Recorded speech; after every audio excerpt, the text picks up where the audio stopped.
نحمده ونصلي ونسلم على رسوله النبي الرحيم أما بعد فأعوذ بالله السميع العليم من الشيطان الرجيم بسم الله الرحمن الرحيم قال الله تبارك وتعالى وما من دابة في الأرض إلا على الله رزقها ويعلم مستقرها ومستودعها كل في كتاب مبين صدق الله مولانا العظيم. الحمدللہ آج ہمارے 12ویں پارے کا درس ہے. اللہ تبارک و تعالی نے 12ویں پارے کی جو ابتدا ہے وہ توحید کے دلائل پر فرمائی کہ زمین پر چلنے والی کوئی چیز نہیں ہے مگر اللہ کے ذمہ کرم پر ہے اس کو روزی دینا اور وہ جانتا ہے کہ کہاں ٹھہرے گا اور کہاں سپرد ہوگا، کس بندے کو کہاں رکھنا ہے، کس جگہ میں کہاں قرار پکڑنا ہے، یہ اللہ ہی جانتا ہے. اب اس کا مطلب یہ نظر آیا کہ جو پیدا کرتا ہے روزی وہی دے سکتا ہے. تو زندگی کا جو مالک ہے روزی کا مالک بھی وہی ہے. اور یہ جو سوال اٹھتا ہے کہ کیا زمین میں جو چلنے والے ہیں ان کی روزی کو اللہ دیتا ہے، تو جو آسمان والے ہیں تو عمومی طور پر جو رزق ہے جانداروں کا وہ زمین پر ہے، اور آسمان والے جو روحیں ہیں اور حوریں ہیں اور فرشتے ہیں ان کی روزی تسبیح و تحلیل ہے، ذکر ہے، تو وہ بھی میسر آ جاتا ہے. کل فی کتاب مبین، ہر چیز کتاب مبین میں لکھی ہے، لوح محفوظ میں. تو کتاب مبین بیان کرنے والی کتاب، تو کتاب جو بیان کرنے والی ہے اس کو لوح محفوظ کہا جاتا ہے. اب اللہ کو تو ضرورت نہیں ہے کبھی کچھ چیز لکھ لے، نوٹس بنا لے تاکہ وہ پھر کام آ سکے. اللہ تبارک و تعالیٰ اس چیز سے بولنے سے پاک ہے. تو کتاب مبین جو ہے اس کا مطلب یہ ہے کہ اللہ رب العزت اپنے خاص بندوں کے لیے لوح محفوظ پر لکھ دیتا ہے کہ جب ضرورت پیش آتی ہے تو اللہ اپنے پیغمبر پر، اپنے ولی پر اس لوح محفوظ کا راز منتشر کرتی ہے اور وہ کتاب اس کے لیے بیان کرتی ہے، اس لیے اس کو کہتے ہیں مبین. زمین و آسمان کی خلقت کے بارے سے اللہ نے فرمایا کہ 6 دنوں میں زمین و آسمان کو پیدا کیا. اللہ تو کن کہے تو ہو جاتا ہے، تو یہ 6 دن والی بات کیوں پیدا رکھی گئی؟ 6 دن ہو تو پھر ہے. تو اس والے سے یہ بات سمجھ آ جانی چاہیے کہ اللہ تبارک و تعالی نظام کو ان کے فطرت کے مطابق اور پروسیجر کے مطابق ادا کرنے کو پسند فرماتا ہے کہ زمین و آسمان کی خلقت 6 دنوں میں اس کا جو پروسیجر ہے اس کے مطابق ہو. اگر کل کہے تو ہو ہی جاتا ہے. تو اللہ اس بات کی طرف نشاندہی کرنا چاہتا ہے کہ زمین و آسمان کی خلقت اپنی فطرت اور اپنے نظام اور اپنی طبی اعتبار سے وجود میں آئے. آگے مرنے کے بعد اٹھنے اور جزا و سزا کے حوالے سے بیان کیا گیا کہ اللہ فرماتا ہے اخرنا عنهم العذاب الى امه معدوده لا يقولون ما يحبس، کہ اگر ہم عذاب مؤخر کر رہے اس کا مطلب یہ نہ سمجھے کہ ہم اس کو گھیر نہیں سکتے، وقت آئے گا تو پھر سزا سخت ہوگی. جو مومن نہیں ہے، کفر پر ہے، شرک اس سے ہو گیا تو اس کی بخشش نہیں کی. قرآن مجید کے اندر 4 مقامات پر چیلنج کیا گیا. ایک مقام پر فرمایا گیا فَأْتُوا بِسُورَةٍ مِّن مِّثْلِهِ، قرآن مجید کی مثل ہی کوئی صورت لے ہو.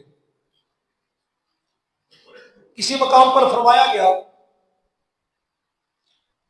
کہ پورے قرآن مجید کی مثل کو نہیں لا سکتا، قل لئن اجتمعت الجن والانس على ان يأتوا بمثل هذا القرآن لا يأتوا بمثله، کہ پورے قرآن مجید کی مثل لانے کے لیے جنات اور انسان اکٹھے بھی ہو جائیں، اللہ فرماتا ہے اس کی مثل نہیں لا سکتے۔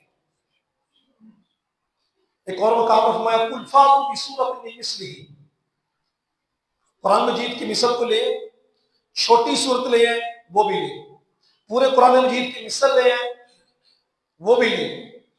اور یہاں پر یہ ارشاد فرمایا گیا فلیاتوا، اگر وہ کہتے ہیں کہ یہ قرآن مجید گھڑا ہوا ہے تو پھر چاہیے کہ بعشر سور مثلہ مفتریات، تو 10 صورتیں گھڑ کر لے آئیں۔ اور ایک اور مقام پر جو چوتھے مقام پر فرمایا فَلْيَأْتُوا بِحَدِيثٍ مِثْلِهِ إِن كَانُوا صَادِقِينَ، اگر وہ اپنی بات میں سچے ہیں تو قرآن جیسی کوئی ایک بات، کوئی ایک واقعہ قرآن جیسا وہ لے کر آ جائے۔ جس طرح اس کی حقانیت ہے وہ بھی حقائق پر مبنی ہے، جس طرح اس کے الفاظ کا چناؤ ہے اس طرح اس کے الفاظ کا چناؤ ہو، فصاحت و بلاغت کی جو انتہا اس میں ہے وہ لے کر آئے، قرآن باتیں ہر چیز نہیں لا سکتے۔ اس کا اس سے اس کتاب سے پہلے بھی صحائف اور کتابیں نازل ہوتی رہی، تورات بھی آئی، انجیل بھی آئی۔ اللہ فرماتے ہیں ہم نے تورات اور انجیل کو امام و رحمہ، امام بھی بنایا، رحمت بھی بنایا، لیکن ان لوگوں نے یحرفون الکلم عن مواضعہ، ان لوگوں نے کلمات کو ان کی جگہ سے پھیر دیا، ہٹا دیا۔ تو یہودیوں کا ایک طریقہ تھا کہ وہ کوئی امیر آتا تو کہتے ہاں بھی بات کرو، مکمکا ہوگی۔ قرآن نے جگہ جگہ کہا یہ وعدہ خلاف ہے، یہ دھوکے باز ہے، سود خور ہے، جھوٹ سننے والے ہیں، بدیاں کرنے والے ہیں، اور قرآن کی آیتوں کو چند پیسوں کے بدلے بدلنے والے ہیں۔ تو اللہ فرماتا ہے یہ ہمارے نہیں بنے، تمہارے کیسے بنیں گے؟ اعتماد نہ کرنا، مارے جاؤ گے، مر بھی رہے ہو، اعتماد نہ کرنا۔ اللہ، اس کے آگے قوم نوح کا اللہ نے واقعہ ارشاد فرمایا۔ نوح علیہ السلام اپنی قوم کو 950 سال تبلیغ فرمائی، اللہ، قوم نے نافرمانی کر دی۔ اللہ نے فرمایا وَاصْنَعِ الْفُلْكَ بِأَعْيُنِنَا، اس سے پہلے نبیوں کا اپنے جیسا کہنے کا وتیرہ رہا، بشر مثلکم یرید ان یتفضل علیکم، ہم پر فضیلت چاہتا ہے، ہمارے جیسا بشر ہی تو ہے۔ یہ بولی مشرکین کے کفار کی تھی کہ نبی ہمارے جیسا بشر ہی ہے، جو ہندوستان کی سرزمین میں بدمزوں میں آ گئی۔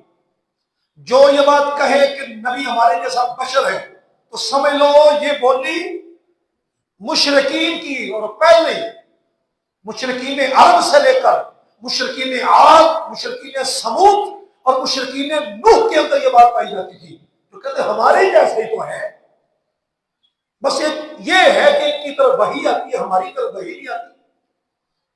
تو تجھ میں کیا خوبی اور نبی میں کیا خوبی نہیں؟ عجیب سی بات ہے، وحی کو معمولی بات ہے، وحی لانے کے لیے جو چاہیے ہوتا ہے وہ معمولی بات ہے، معصوم ہونا کوئی معمولی بات ہے، اللہ کا نمائندہ خاص ہونا کوئی معمولی بات ہے۔ تو ان 950 سال تبلیغ کی قوم نے نافرمانی کی، اللہ نے فرمایا بس یہ اب معاملہ سمجھنے والا نہیں، چند 80-82 الفاظ، وَاصْنَعِ الْفُلْكَ بِأَعْيُنِنَا وَوَحْيِنَا، اے نوح میرے سامنے کشتی تیار کر، ہماری نگاہوں کے سامنے، وَلَا تُخَاطِبْنِي فِي الَّذِينَ ظَلَمُوا، اور جو ظالم ہیں ان کے بارے میں بات نہیں کرنی۔ یہ بڑا معنی خیز جو ہے، ظالموں کے بارے میں ان سے بات نہیں کرنی۔ ابو داؤد کی روایت ہے جب کسی شخص پر ظلم ہو اور وہ چپ کر جائے، مظلوم کر جائے چپ، توجہ اللہ کی طرف، میرے مولا اب تو ہی سے پوچھ، تو اللہ پھر اس سے خود انتقام لیتا ہے۔ فرمایا کہ اس وقت تک اللہ اس سے انتقام لیتا رہتا ہے جب تک مظلوم اپنی زبان سے کچھ بات کا اظہار نہیں کر دیتا۔ ابن جوزی نے القبائل کے اندر ایک واقعہ اسی کے اوپر لکھا کہ ایک اماں تھی بوڑھی، مرغی اس کے پاس تھی، گزر بسر اسی کے اوپر تھا۔ وہ اماں نے مرغی سے انڈا کو لے لینا، گزارا ہو جانا، کئی دن فاقے رہ جائے، کوئی بیچ دینا، کوئی کھا لینا۔ ایک چور نے اس اماں کی مرغی چوری کر دی۔ ابن جوزی فرماتے ہیں کہ جب چوری کی اماں چپ کر گئی، کہا مولا تو ہی پوچھ سے۔ بس اتنی بات تھی کہ اس چور کے جسم پر وغیرہ کھم وہ پر ہو گئے مرغی والے۔ وہ بڑا پریشان، یہ کیا ہوا؟ خیر اس نے توبہ کی نیت کی تو کسی نے جا کر اللہ کے بندے سے پوچھا کہ اس کا مسئلے کا کیا حل ہے؟ اس نے کہا اس نے کر لی چوری، اور جس کی چوری کی ہے، جو اس کے ظلم کی پاداش میں آیا ہے، اس نے چپ کر لی ہے۔ اگر وہ بول پڑے تو اس کا مسئلہ حل ہو سکتا ہے، کیونکہ اب اس سے انتقام اللہ لے رہا ہے۔ اللہ، وہ بندہ گیا، جا کر پھر کوئی اماں کو تنگ شروع کیا۔ وہ اماں کے منہ سے بد دعائیں نکلی، میرا مولا تو ایسے کرے، ایسے ذلیل، اس کے جسم سے وہ پر اترنے شروع ہو گئے۔ اس کا مطلب یہ ہے کہ جب مظلوم چپ کر جائے پھر اللہ کہتا ہے کہ اس کا انتقام میں لوں گا۔ جب بندہ بولتا ہے تو کہتا ہے جب تم نے خود انتقام لینا شروع کر دیا تو اب میری ضرورت نہیں رہی۔ بات سمجھیں؟ تو اللہ فرماتا ہے ظالموں کے بارے میں مجھ سے مخاطب نہیں کرنا، مجھ سے بات نہیں کرنا۔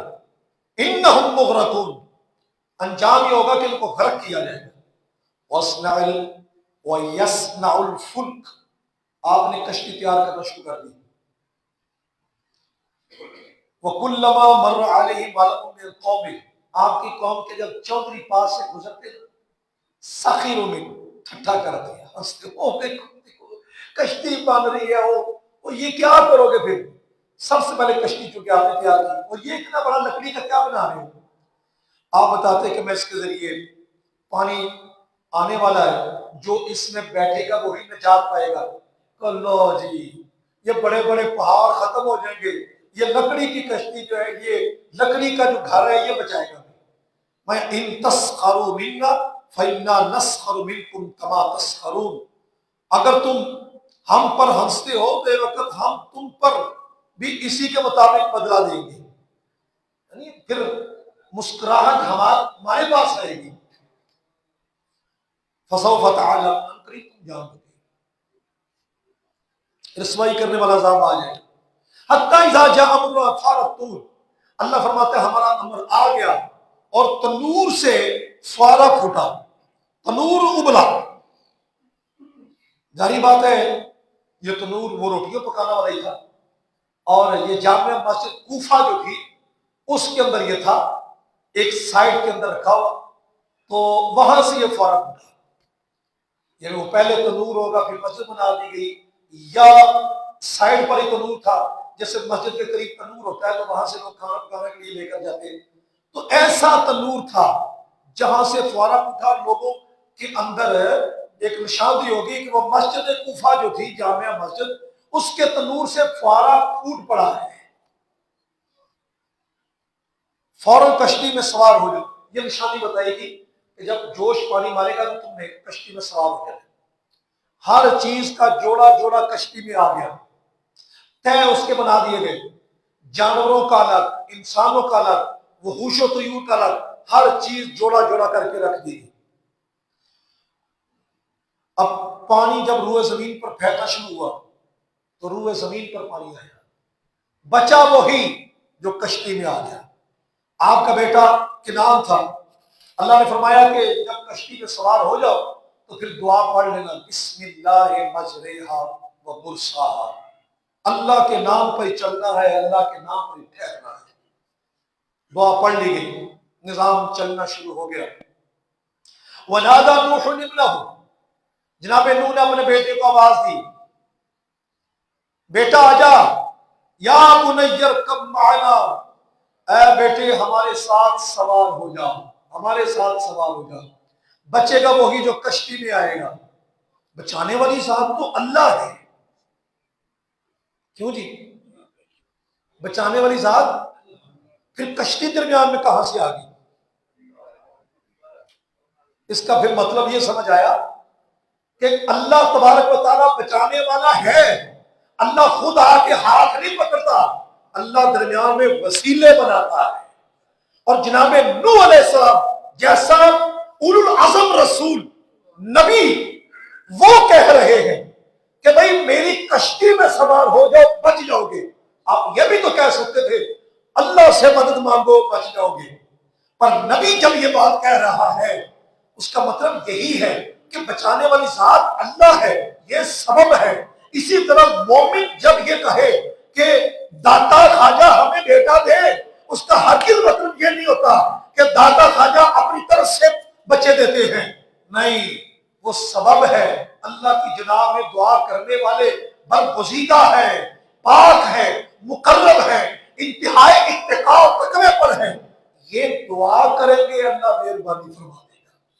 ہمیں اسباب پر رکھ دیا گیا کہ اگر کشتی نوح ذریعہ نجات بن سکتی ہے، وسیلہ نجات بن سکتی ہے، تو یہ اولیاء اور پیغمبر کی ذاتیں یہ کشتی نوح سے تو کم نہیں ہے۔ اس واسطے وسیلہ تو بھائی قرآن کے کس کس مقام سے انکار کرتے جاؤ گے؟ میں تو اکثر یہ کہا کرتا ہوں کہ دوست رسالت ہم سے سن جاتے ہیں، توحید جا کے بتی چوک سے سن لیتے ہیں۔ کبھی توحید بھی ہم سے سنے نا تو لطف آئے کہ توحید کہتے کس کو ہے۔ چھوٹی چھوٹی بات کے اوپر شرک اور بالکل دائرہ توحید کو باؤنڈ کر دیا۔ فرمایا بیٹا ہمارے ساتھ سوار ہو جاؤ بچ جاؤ گے۔ بیٹے نے تکبر کیا، کہا سآوی الی جبل یعصمنی من الماء، میں کسی پہاڑ کی پناہ لیتا ہوں، وہ پہاڑ مجھے بچا لے گا، میرے بازوؤں میں طاقت ہے۔ علامہ روم فرماتے ہیں کاش کہ اس کے بازوؤں میں طاقت نہ ہوتی تو اظہار نہ کرتا۔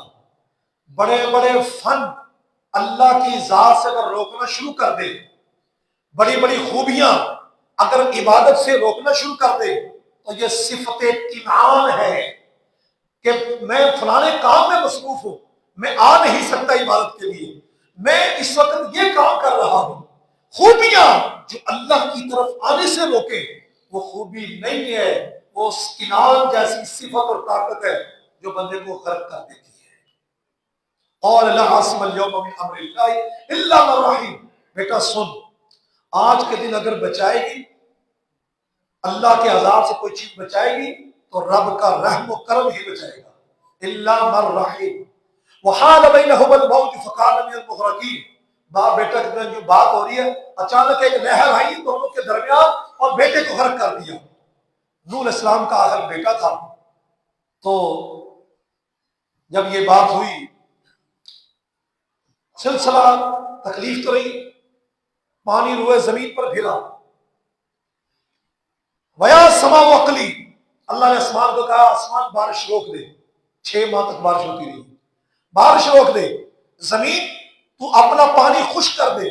وقضی الامر، کام تمام ہو گیا، 6 مہینے کشتی پورے روئے زمین پر چلی۔ واستوت علی الجودی، کشتی جودی پہاڑ پر آ کے ٹھہر گئی، اور کہا گیا ظالموں کی قوم دور ہو جاؤ۔ اللہ اکبر، نوح علیہ السلام نے اپنے رب سے دعا کی، ربی ان ابنی من اہلی، اے میرے رب میرا بیٹا تو میرے اہل سے تھا، اور تیرا وعدہ تھا کہ تیرے اہل کو میں ہلاک نہیں کروں گا۔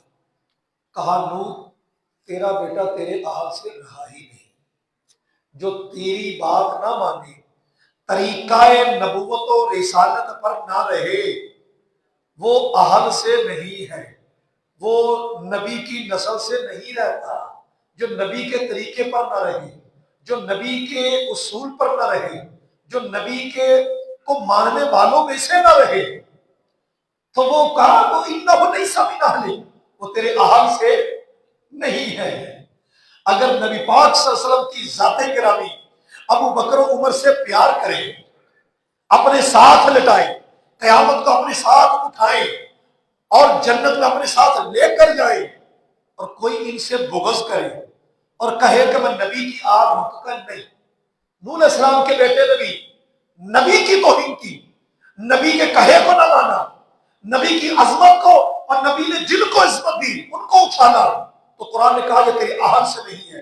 کلیئر کٹ فیصلہ ہے قرآن کا۔ اہل میں وہی ہے جو نبی کو بھی مانتا ہے، نبی کی بھی مانتا ہے۔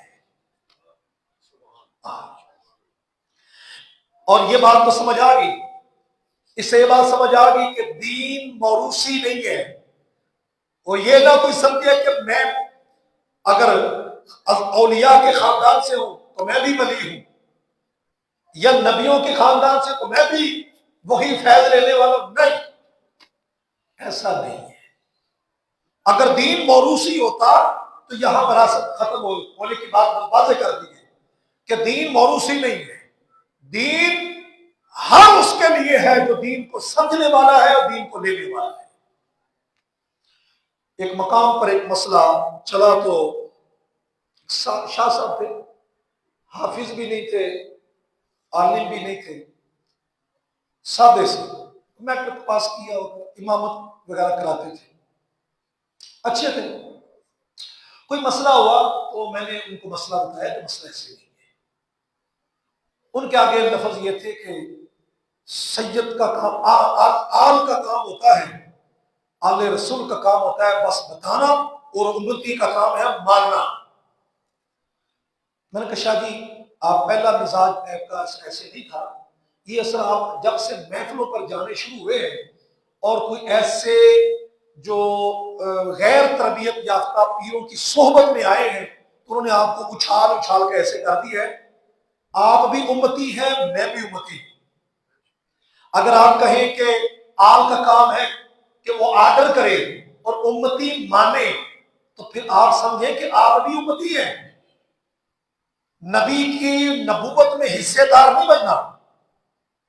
امتی کا مطلب یہ ہوتا ہے کہ یہ ہم تو ہوئے آل اور آپ ہوئے امتی۔ امتی نبی کا ہوتا ہے، آل کا نہیں۔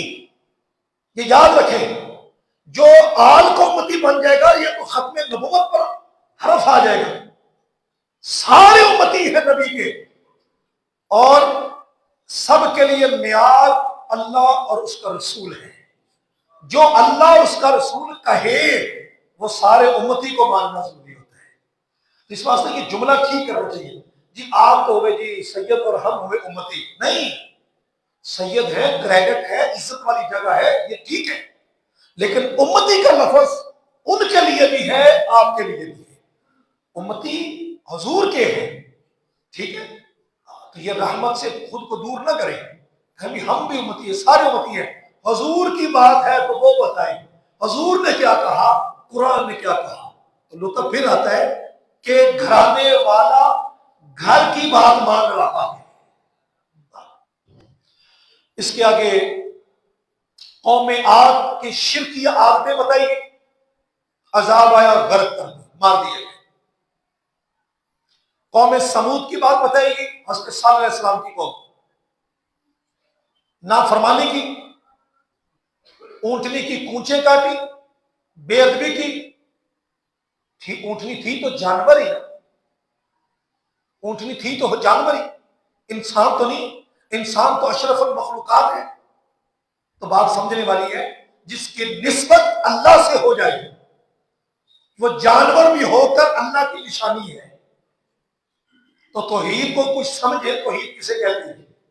اگر بے ادبی اونٹنی کی ہو رہی ہے، اللہ عذاب انسانوں پر لا رہا ہے، تو اشرف المخلوقات پر عذاب آ رہا ہے ایک جانور کی توہین کرنے سے۔ تو مقصود یہ سمجھے کہ مقصود جانور نہیں، وہ روز کے پتہ کتنے جانور ذبح کرتے ہوں گے، مقصود یہ تھا کہ جو اللہ کے نبی نے کہہ دیا کہ اس کی تعظیم کرنی ہے، وہ جانور ہو، قوم حضرت صالح علیہ السلام کی اٹھنی، وہ پتھر ہو، حجر اسود کا پتھر، مقام ابراہیم کا پتھر، نبی جس کی کہہ دے اس کی تعظیم کرنی ہے، نبی جس کی تعظیم کے متعلق بتا دے اس کی تعظیم کرنی ہوگی، ہماری سمجھ میں آئے یا نہ آئے، بات نبی کی ہے کہ وہ کیا کہتے ہیں۔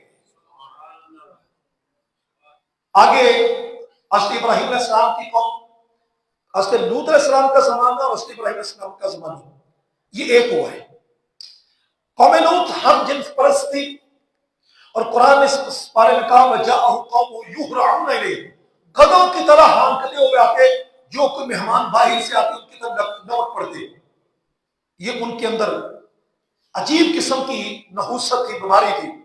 آپ لوط علیہ السلام نے منع کیا، فرمایا یہ میرے علاقے کی بیٹیاں ہیں، یہ تمہارے لیے ہیں، نکاح تمہارے ان سے ہوئے ہیں۔ الیس منکم رجل رشید، تو انہیں جو بندے کا پتر کوئی بھی نہیں ہے کہ بلا ساتھ ساتھ یہ ترجمہ پڑھا تو استاد جی اس کا ترجمہ یہ فرما دیتے ہیں۔ استاد جی تو جانتے ہیں نا کہ کون بابا جی، الیس منکم رجل رشید، تو کہتے ہیں کہ بھی حضرت لوط علیہ السلام نے کہا تو جو بندے کا پتر کوئی بھی نہیں ہے، کوئی سمجھدار بندہ ہی نہیں بات سمجھ سکے بھی کر کیا رہے، نہ نسل چلنی ہے سے، نہ کوئی صحت ہے، بالکل بیکاری بیکاری ہے۔ جب یہ بات ہوئی ان کی انتہا ہو گئی تو حضرت لوط علیہ السلام ان کی قوم پر جب عذاب آنے لگا تو فرشتے پہلے ابراہیم علیہ السلام کے پاس آئے انسانی شکل میں۔ حضرت ابراہیم علیہ السلام بڑے مہمان نواز تھے، جو ہی آئے تو ان کے پاس آپ نے وہ بھنا ہوا بچڑا کے رکھا، بچڑا بھنا ہوا بڑا گوشت، وہ جب آگے رکھا انجا بعجل حنیف فلما رأى أيديهم لا تصل إليه ناكرة، جب دیکھا کہ ان کے ہاتھ آگے بڑھ رہے تو آپ نے ان کو کہا یہ تو انوکھی مخلوق ہے، کچھ خوف محسوس کیا کہ جی میں ڈرنے لگے یہ کیا بات ہے۔ فرشتے تھے کہنے لگے لا تخف ان ارسلنا الى قوم لوط، ہم فرشتے ہیں عذاب والے لیکن آپ کی قوم کی طرف نہیں آئے، قوم لوط کی طرف آئے۔ اور اس یہ بات جب ہو گئی تو ساتھ خوشخبری دے دی کہ جناب آپ کے پاس آئے ہیں مبارک ہو۔ اب وہ جو بچڑا تھا جس کو ذبح کر کے رکھا وہ اما سارا رضی اللہ تعالیٰ عنہا نے بیٹے کی طرف پالا ہوا تھا۔ ہوتی نا بی بی جن کے پاس بچہ اولاد نہ ہو تو کسی جانور کو پال لیتی ہے پھر اسے بڑی محبت کرتی ہے، تو بچڑا پالا ہوا تھا جس سے بیٹوں کی طرح محبت کرتی تھی۔ ابراہیم علیہ السلام کے پاس اس دن کچھ کھانے کو اور تھا نہیں، بچڑا ہی بھر کے ذبح کر دیا، قربانی کی، اللہ نے رنگ لگا دیا۔ تو کہا مبارک ہو آپ کو، اسحاق کی خوشخبری دی جاتی ہے۔ کہا یہ کیسی ہو سکتا ہے، عمر میری گزر گئی ہے، بیوی میری بانجھ ہے۔ کہا یہ نہ گھبراؤ، تعجب من امر اللہ رحمت اللہ علیہ وبرکاتہ، اہل البیت اے اللہ کے بندو تم پر تو پہلے بڑی مہربانی ہے۔ اسماعیل علیہ السلام، پھر دیگر معاملات، پھر ایڑیاں رکھنے سے آب زمزم کا وجود، نارے نمرود سے نجات، سارا کچھ تو آپ کے سامنے ہے۔ اللہ کے معاملے سے تعجب نہ کریں، اسحاق آپ کے بیٹے آئیں گے، ان کے پیچھے پوتا یعقوب بھی ہے، اس کو بھی زندگی میں کھلائیں گے۔ اللہ اکبر، بیٹے کی خوشخبری بھی، پوتے کی خوشخبری بھی۔ 70,000 بنی اسرائیل کے نبی یعقوب علیہ السلام سے آگے ہیں۔ ساری باتیں ہونے کے بعد فلما ذهب عن ابراہیم الروع وجاءته البشرى، جب وہ خوف ختم ہو گیا، خوشخبری آ گئی، تو کہنے اچھا پہلے وہ بات تو کرو نا کہ قوم لوط کے بارے میں تم کیوں ان کو برباد کرنے آئے ہو۔ ان کے اندر تو لوط علیہ السلام ہے، ان ابراہیم لحلیم اواہ منیب، قرآن کہتا ہے ابراہیم علیہ السلام انتہائی پرتبار، حلم والے، بڑی آہ مارنے والے، بچت کرنے والے، آہ مارنے والے اور اللہ کی طرف رجوع کرنے والے تھے۔ یعنی عذاب آیا ٹل جائے، مہربانی ہو جائے، اس طرف توجہ کرنے والے۔ اس لیے رسول اللہ صلی اللہ علیہ وسلم فرمایا کرتے تھے کہ ابو بکر ابراہیم علیہ السلام کی صفت سے ہے، وہ جو حلم تھا وہ ان کے اندر ہے، وہ جو احمار بھی تھی وہ ان کے اندر ہے۔ تو کہا اس میں تو لوط ہے، کہا ہم لوط کو راتوں رات لے جائیں گے ان کی عورت پیچھے رہ جائے گی، کیونکہ ان کی عورت کافرہ ہے اور وہی ان کو راز بتاتی تھی، اس لیے فاحشہ نہیں تھی، راز منتشر کرنے والی تھی، کافرہ تھی، وہ پیچھے رہ جائے گی۔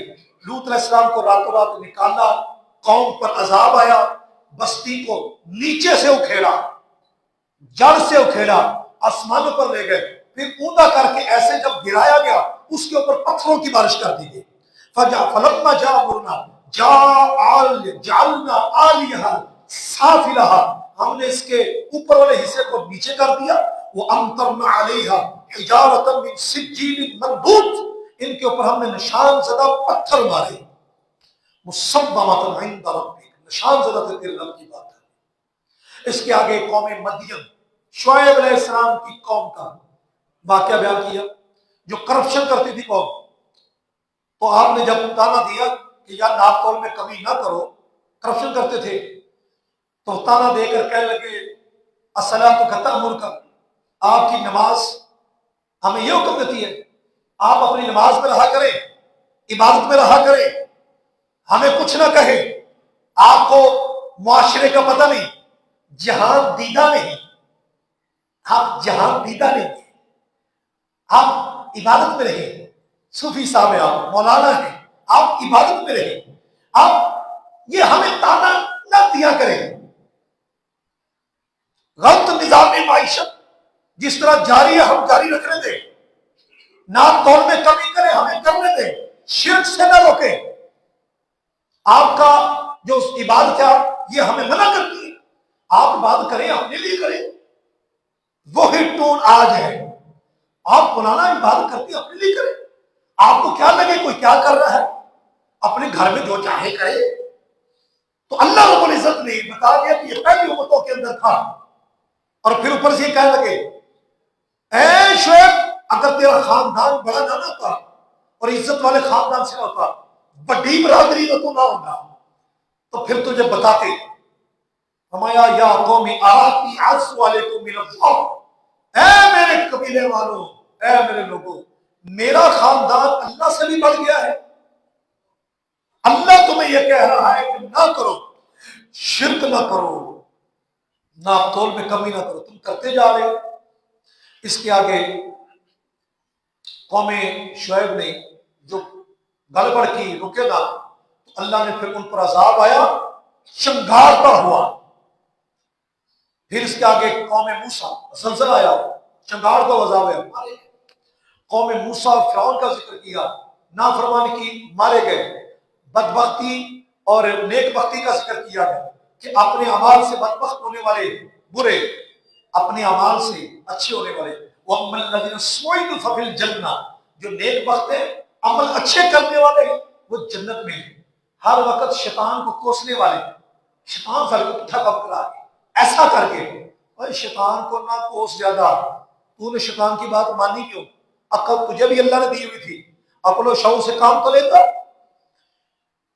تو عقل و شعور مختلف ہے، تو اللہ فرماتا ہے ہر انسان کی بات مختلف ہے، ہر انسان کا مزاج مختلف چلا رہا ہے، تو اللہ چاہتا سب کو ایک کر دیتا، لیکن عقل طور پر مختلف ہے، تو اللہ نے انسانوں کو ان کی عقلوں کے مطابق رہنے دیا، کوئی مجبور نہ رہے، الا من رحم ربک، رحم ربک، مگر جس پر تیرے رب کی رحمت ہوگی وہ نجات پا گیا۔ آگے سورہ یوسف کا واقعہ تو میں کل انشاءاللہ تعالیٰ تفصیل سے بیان کروں گا، جو اس کے اندر آنے والے خاص پوائنٹ ہیں وہ میں آج بیان کر دیتا ہوں تاکہ سورہ واقعہ یوسف ترتیب سے آ جائے۔